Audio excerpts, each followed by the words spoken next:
Yes, please. Milk, no sugar. Oh, what are you lot all doing here?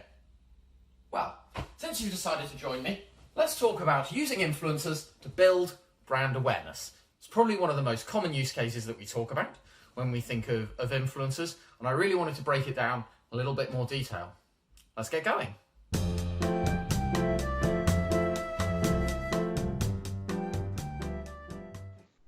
Question number 1. What kind of influencers should I be looking for? Ready, set, go.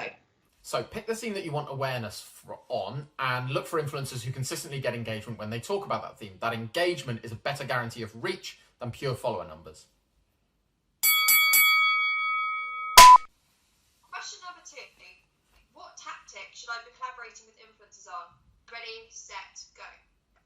The film Shrek 2. Question number 2. What tactic should I be collaborating with influencers on? Ready, set, go. I think about something like original research with some really shareable visual insights that feature the influencer's opinion, because that's going to balance reach with holding people's attention for a decent length of time.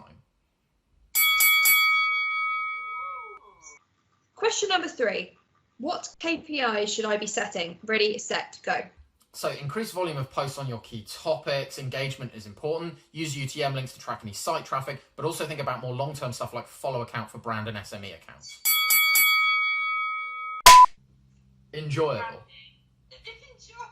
Something can be like entertaining without me believing that it has a great deal of like intrinsic quality. Okay. Shrek 2, of course, has both. It's highly enjoyable and is obviously also objectively good as a piece of art. Question number 4. How quickly should I expect to see results? Ready, set, go. So I think 3 months of consistent collaboration with influencers should start to move the needle. But you've got to use those individual campaigns to kind of grow the network around your brand and SME accounts. Question number 5. What should I do to scale out this approach? Ready, set, go. So you've got to find more opportunities to collaborate with influencers on valuable campaigns. Exposure to their audience and incorporation of their insights is what's going to consistently secure engagement with what you have to say.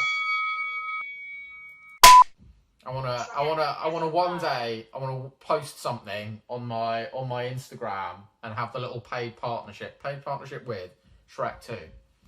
And be like, oh Jack, that film came out like a decade ago. This really dates you. This really highlights the fact that you are now quite old.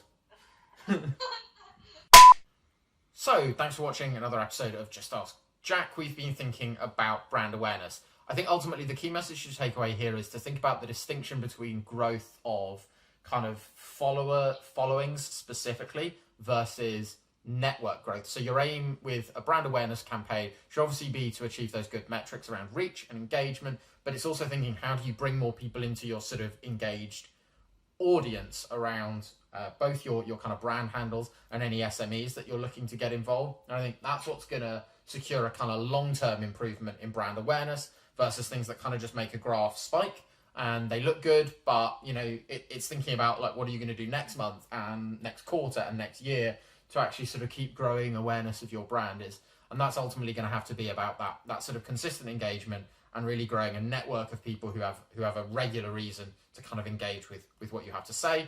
In my opinion, influencers, thought leaders, experts are one of the best ways to do that. Incorporate them into your content. You'll always have good engagement and drive good awareness.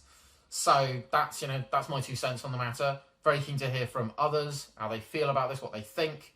Answers in the comments as usual. Otherwise, I will see you all online, and happy influencing.